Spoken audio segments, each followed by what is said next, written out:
students, hope you all are doing well. See, previously આપણે fundamentals of management માં unit 3 એનું first chapter જે છે organizing એમાં discuss કરતા હતા about the factors affecting as well as guiding principles of organization. જેમાં આપણે listed out 11 to 12 principles જે છે એ discuss કર્યા from the objective, specialization, coordination, authority, responsibility, short chain of command, balancing, continuity, delegation, exceptional situations, efficiency, flexibility, span of control and unity of command. બરાબર, જેટલા બી principles અહીંયા તમને listed out આપેલા હતા એ દરેક પ્રિન્સિપલને આપણે ઇફેક્ટિવ વેની અંદર ડિસ્કસ કરીએ. Now let us focus on the functions as well as objectives of creating an organization. See, અહીંયા તમને દરેક વસ્તુ જે છે એ ઇફેક્ટિવ મેનરની અંદર આપેલી છે. Let us discuss on that part, that how they want us to connecting with all these parameters. Fine. First તમને આપેલા છે functions. Organization જે છે એના functions આપેલા છે. Let us discuss on that part. First તમને કીધું છે deciding the activity. Normally, see મેં તમને પેલા બી કીધું, ફરી પાછું કહેતી જ રહીશ જેટલી વાર આવશે એટલી વાર, કે this is in the generalizing way. દરેક કંપનીમાં કદાચ તમને આવી વસ્તુ જોવા ન પણ મળે, તો એવું નહીં સમજવાનું કે આપણે જે ભણ્યા એ ખોટું છે. કારણ કે દરેક કંપની જે છે એ પોતપોતાના અલગ અલગ બેઝની અંદર જે છે એ વસ્તુને ટ્રીટ કરતી હોય. ઓબ્વિયસલી આજે કેમ તમે તમારી લાઈફને તમારા બેઝથી ટ્રીટ કરો છો, યસ ઓર નો? બરાબર, તો એ પ્રમાણે જ જે છે તમને કીધેલું છે. તો દરેક કંપની અલ્ટિમેટલી પોતપોતાના જે છે એ બેઝિસ ઉપર જતી હોય. બટ અહીંયા તમને એક ફંક્શન્સ એટલા માટે અહીંયા સ્પેસિફાઈ કરેલા છે, just to specify you that some or the other things which can be taken in the generalized sense. Fine, generalized sense ની અંદર તમે એ વસ્તુને લઈ શકો એટલા માટે આપેલું છે. ફર્સ્ટ તમને કીધું છે deciding the activities. દરેક ફંક્શન ની અંદર અમુક એક્ટિવિટીઝ જે છે એને ડિસાઇડ કરવામાં આવે સૌપ્રથમ, અને પછી એ એક્ટિવિટીઝ જે છે એને બાયફર્કેટ કરવામાં આવે. ફાઇન, તો સૌથી પહેલું કામ તો એ છે કે એક્ટિવિટીઝ ડિસાઇડ કરો. ઓબ્વિયસલી કંપની પાસે મિશન છે, વિઝન છે, ઓબ્જેક્ટિવ્સ છે, અને આ ઓબ્જેક્ટિવ્સ પ્રમાણે તમારે દરેક લોકોને કામે લગાડવાના છે. દરેક લોકો કામે લાગે એના માટે તમારે એક્ટિવિટીઝ ડિસાઇડ કરવી પડશે. You have two decide upon that kind of things. તમારે એ વસ્તુ ઉપર ફોકસ કરીને ચાલવું પણ પડશે. ધેટ કે કંપનીની અંદર ઓબ્જેક્ટિવને રિલેટેડ કેવી કેવી એક્ટિવિટીઝ છે. દરેક કંપની જે છે એ પોતપોતાના ઓબ્જેક્ટિવ્સ પ્રમાણે ચાલતી હોય. સમહાઉ એ લોકો 1 યર માટેની એક્ટિવિટીઝ જે છે એને સ્પેસિફાઈ કરતા હોય. જેમાં આપણે દેશની અંદર જે કાંઈ પણ છે એને બજેટને સ્પેસિફાઈ કરીએ ને એ રીતે એ લોકો ડિસાઇડ કરતા હોય એક્ટિવિટીઝ કે ભાઈ પર્ટિક્યુલર આ વર્ષની અંદર આ પ્રોડક્શન મેથડ થ્રુ આ રીતે આપણે જશું. તો એનાથી ફરક શું પડે તો કે તમને જે છે ને એક લિસ્ટ મળી જાય કે આટલું તો કરવાનું છે, બીજું કઈ કરી કે નથી કરતા, આટલી એક્ટિવિટીઝ તો કરવાની જ છે. કમ્પલસરીલી કરવાનું છે. Fine, so this is the thing given to you. એ વસ્તુ તમને આપેલી છે. નેક્સ્ટ તમને કીધું છે ગ્રુપિંગ ઓફ એક્ટિવિટીઝ. આપણે આપણી કંપનીના યરલી ઓબ્જેક્ટિવ્સ જે છે એને અચીવ કરવા માટે આપણે કેટલી બધી એક્ટિવિટીઝ લિસ્ટ આઉટ કરી હોય. માની લો કે 100 એક્ટિવિટી લિસ્ટ આઉટ કરી છે, તો 5-5 ના ગ્રુપ બનાવવા પડે. તમારે 5-5 એક્ટિવિટીઝના ગ્રુપ બનાવી નાખો, જેમાં તમે મેન્યુફેક્ચરિંગ થી લઈ inventory management, supply chain management, marketing, production, human રિસોર્સિસનું મેનેજમેન્ટ, હ્યુમન રિસોર્સિસનું મોટિવેશન, બધી એક્ટિવિટીઝને તમે આવરી લ્યો છો. બટ એના માટે તમારે ગ્રુપિંગ કરવું પડશે એક્ટિવિટીઝનું. You have to particularly go for the certain kind of grouping. અને ગ્રુપ વાઇઝ કરશો તો એક્ટિવિટી જે છે એને ફૂલફિલ કરવી આસાન રહેશે તમારા માટે. કંપની જે છે એને પર્ટિક્યુલર મેનની અંદર આ દરેક વસ્તુ જે છે એને ફૂલફિલ કરવી ઈઝી રહેશે. Yes or no? ફાઇન, સો એ એક જે છે એ પેરામીટર તમને આપેલું છે કે ભાઈ ગ્રુપ પાડી નાખો. આપણે કેમ કોઈ કામ તમારી પાસે મારે કરાવડાવવું હોય તો હું તમારા લોકોના ગ્રુપ પાડી નાખું. બેસ્ટ વે છે ને કે દરેક લોકોની એક તો પોટેન્શિયાલિટી મને ખબર પડી જાય કે કોણ કેટલું કામકાજ કરવામાં ઉતાવળું છે, કોણ જે છે એ ધીરે કરે છે, કોણ વ્યક્તિ ક્વોલિટેટિવલી કરે છે, કોણ વ્યક્તિ ક્વોન્ટિટેટિવ ઉપર જ ફોકસ કરે છે કે જલ્દી થઈ જવું જોઈએ પછી એવું થાય નહીં. સો એક્ટિવિટીઝ જે છે એનું ગ્રુપિંગ કરવાનું ફંક્શન જે છે એ પર્ટિક્યુલરલી ઓર્ગેનાઇઝેશનના ફંક્શનની અંદર આવે છે. ફાઇન. સો એનાથી કંપનીની એક્ટિવિટીઝમાં સ્મૂથનેસ પણ રહેશે ને તમને આસાનીથી દરેક પેરામીટર જે છે એના પર તમે ફોકસ પણ કરી શકશો. ફાઇન. ઓલું એવું થાય કે પછી વસ્તુઓ કરવાની રહી જતી નહીં, તો આમાં એવું નહીં થાય. ફાઇન. નેક્સ્ટ તમને કીધું છે કે ડ્યુટી અલર્ટનેસ. ઓબ્વિયસલી હવે ગ્રુપિંગ તો થઈ ગયું દરેક એક્ટિવિટીનું કે ભાઈ આ એક્ટિવિટી આ ડિપાર્ટમેન્ટ સંભાળશે, આ એક્ટિવિટી આ સંભાળશે, આ એક્ટિવિટી આ ડિપાર્ટમેન્ટ સંભાળશે. પણ ડિપાર્ટમેન્ટની અંદર કામ કરતા લોકો જે છે એને તમારે ડ્યુટી અલોટ કરવી પડે. એને તમારે દરેક વસ્તુ જે છે એના માટેની ડ્યુટીઝ જે છે એ અલોટ કરવી પડે કે ભાઈ તારે આ કામ કરવાનું છે, તું આ કામ કરીશ, તું આ કામ કરીશ. તો આપણું આ એક્ટિવિટીઝ હતી એ ફૂલફિલ થઈ જાય duty allotment through. Yes or no? દરેક લોકોને અસાઇન કરી દો એની duties. then you can particularly go for certain kind of things. પણ એની પાસે એક એલિમેન્ટ છે તો એને આઈડિયા આવશે કે નો I have to do certain kind of things. I believe in it or I not believe in it. But I have to do this because this is my duty. This is the responsibilities I have assigned. Yes or no?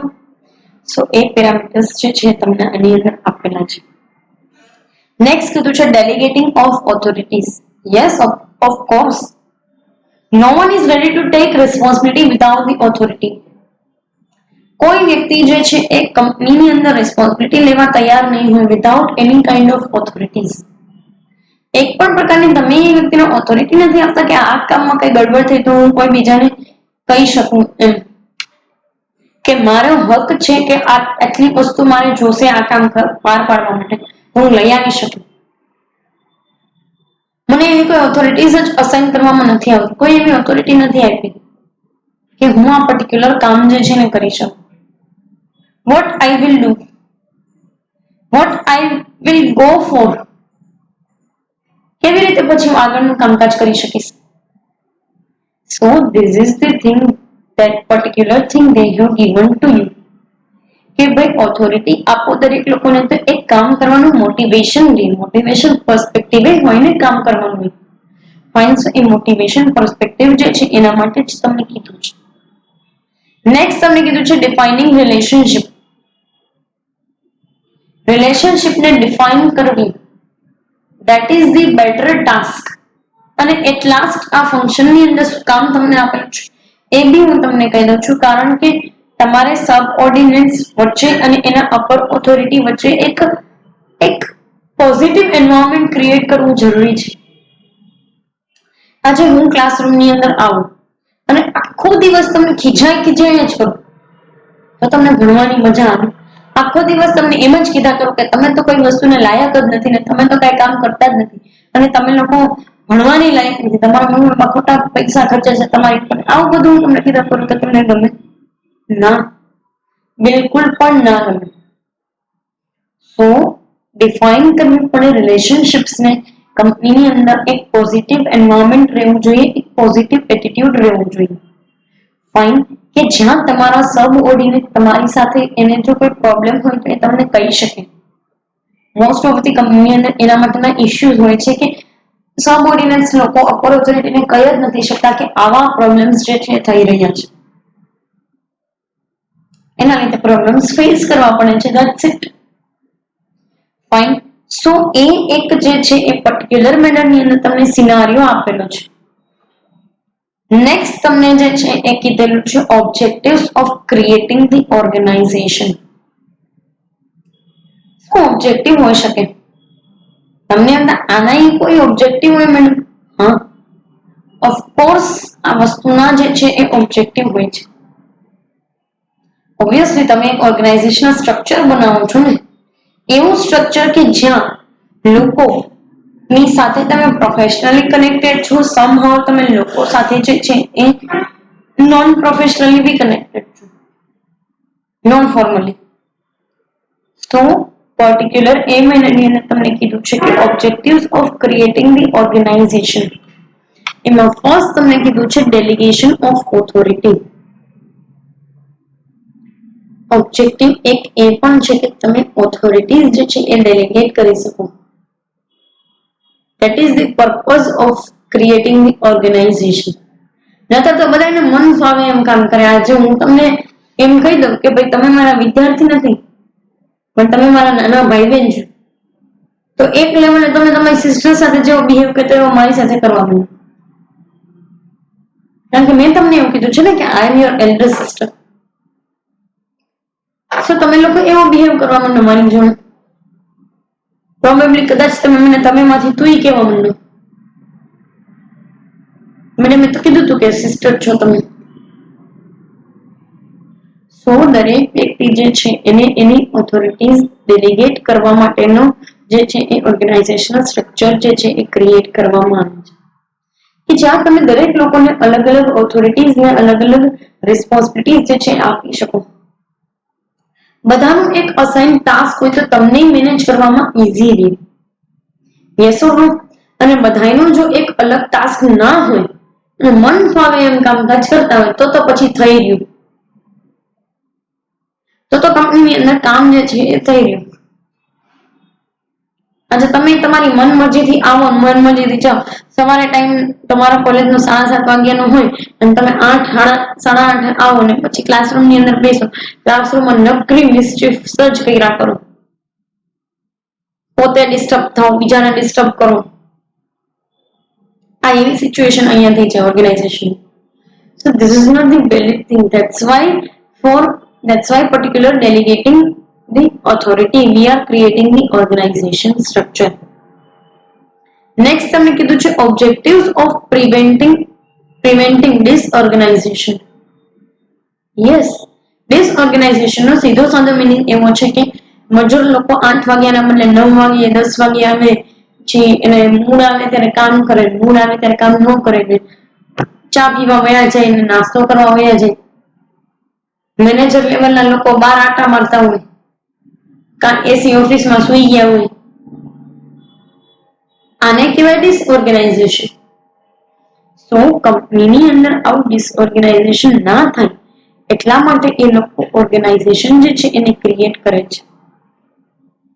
અને આ organisation create કરવા પાછળનો એ લોકોએ main objective રાખેલો છે. Yes or no? Fine. So this is the thing they have been given to us. Next કીધું છે division of labour and creating of work group. એક આપણો ઓર્ગેનાઇઝેશનલ સ્ટ્રક્ચર જે છે એને ક્રિએટ કરવાનો એક પર્પસ એ પણ છે કે લેબરનું ડિવિઝન તમે કરી શકો. હવે દરેક વ્યક્તિ કઈ એક જ સરખી રીતે કામ ન કરી શકે અને દરેક વ્યક્તિ એક કામ કરી પણ નહીં શકે. સો ફોર ધેટ પર્પસ એ કામકાજ માટે તમારે જે છે એ લેબરને ડિવાઇઝ કરવું પડશે. એ લેબરને અમુક જે છે એ ભાગને એ લેબરના અમુક કામકાજના ટુકડા કરવા પડશે. ટુકડા કરી અને લોકોને સોંપી દો. સો બેટર વે ની અંદર કામકાજ થઈ શકશે. અને એ કામ કે જે દરેક એક વ્યક્તિ નહોતો કરી શકતો એ બધા ભેગા મળી અને આખી એક્ટિવિટીને એઝ અ હોલ જે છે એ પૂરી કરી શકશે. Yes or no? Fine. So this is the thing. એ પર્ટિક્યુલર મેનરની અંદર તમને ડિવિઝન લેબર આપ્યું છે. નેક્સ્ટ તમને કીધું છે ક્રિએશન ઓફ વર્ક ગ્રુપ. કેવી રીતે વર્ક ગ્રુપ ક્રિએટ કરી શકીએ આપણે? તો કે લોકો જે છે એને એક ગ્રુપની અંદર ટાસ્ક આપી દો. એક મશીન ઉપર 3 જણા બેસીને કામ કરવાનું હોય તો એ 3 જણા એક ગ્રુપ બનાવી નાખ્યું. ગ્રુપ બનાવવાથી તમને ફાયદો થશે ને એ જે તે વ્યક્તિ છે ને એને ફાયદો થશે અને બંને લોકો ઇફેક્ટિવ મેનરની અંદર કામકાજ કરતા થઈ જશે. Yes or no? Fine. This is the thing you have been given. Next તમને કીધું છે કે to accomplish the objectives of business unit. Organisational structure હોય, એક સ્ટ્રક્ચર્ડ મેનરની અંદર વસ્તુઓ ચાલતી હોય તો કંપની જે છે ને એના પોતાના ઓબ્જેક્ટિવ્સ આસાનીથી પૂરા કરી શકે. કંપની એ દરેક ઓબ્જેક્ટિવ્સ જે છે એને બહુ એટલે બહુ આસાનીથી જે છે એ પૂરા કરે છે અને ઇફેક્ટિવ વે ની અંદર જે છે એ જઈ શકે. Yes or no? ફાઇન. સો એ એક વસ્તુ જે છે એ તમને આપેલી છે કે ભાઈ બિઝનેસ યુનિટ જે છે એના ઓબ્જેક્ટિવ્સ તમે ઇઝીલી અકોમ્પ્લિશ કરી શકો અને એ એક જ વેથી પોસિબલ છે કે જો ઓર્ગેનાઇઝેશનલ સ્ટ્રક્ચર થતું હોય તો ઇફેક્ટિવ મેનર. ઇફેક્ટિવ મેનરની અંદર ઓર્ગેનાઇઝેશનલ સ્ટ્રક્ચર જે છે એ પૂરું પાડવામાં આવતું હતું એનાથી સ્મૂથ ફંક્શનિંગ થશે. દરેક વસ્તુ અલાઇન મેનરની અંદર હશે અને તમને કામ કરવામાં આસાની પડશે. Yes or no? Fine. So this is the thing. Next તમને કીધું છે કોઓર્ડિનેશન. સી આ વસ્તુ ક્રિએટ એટલે પણ કરવામાં આવે છે કે એક કો-અલાઇન્ડ મેનરની અંદર કોઓર્ડિનેટેડ મેનરની અંદર વસ્તુઓ ચાલે. દરેક ડિપાર્ટમેન્ટ એકબીજા સાથે ઇફેક્ટિવ વેની અંદર કામકાજ કરતા હોય અને એ ઇફેક્ટિવ મેનર જે છે એની અંદર આ વસ્તુઓ સ્મૂથલી ચાલે, જલ્દી થઈ જાય. સી તમે જોજો, તમે એકલા બધું કામ કરવાની ટ્રાય કરો એના કરતા બેટર છે કે તમે કોઈ એક પર્સન જે છે એની હેલ્પ લઈને કામ કરો. તમારું કામ જલ્દી થઈ જશે. ઇઝીએસ્ટ મેનરની અંદર કામ થઈ જશે. Yes or no? ફાઇન. તો એ એક પર્સપેક્ટિવ જે છે એ તમને આપેલો છે. And we can go for this kind of things. આપણે આ પ્રમાણેની વસ્તુથી જઈ શકીએ એમ છીએ. Fine. So this is all about the functions and objectives of organization. બરાબર. પર્ટિક્યુલર આ સેશનની અંદર આપણે ફંક્શન્સ ડિસ્કસ કર્યા એઝ વેલ એઝ ઓબ્જેક્ટિવ્સ જે છે એ ડિસ્કસ કર્યા. કમિંગ સેશન જે છે એની અંદર આપણે લિમિટેશન્સ જોશું કે ઓર્ગેનાઇઝેશનની લિમિટેશન્સ હોય. હા, ઓર્ગેનાઇઝેશનની પણ લિમિટેશન છે કે જ્યાં તમે કઈ જગ્યાએ મિસ્ટેક્સ કમિટ કરો છો ને એનો એક સિનારિયો તમને આપેલો છે. ફાઇન. સો પર્ટિક્યુલર કમિંગ સેશન્સ જે છે એમાં આપણે લિમિટેશન્સ ડિસ્કસ કરશું. અત્યારે આપણે ફંક્શન્સ અને ઓબ્જેક્ટિવ્સ જે છે એ ડિસ્કસ કર્યા. આ સેશન માટે અહીંયા સુધી રાખીએ. Thank you so much.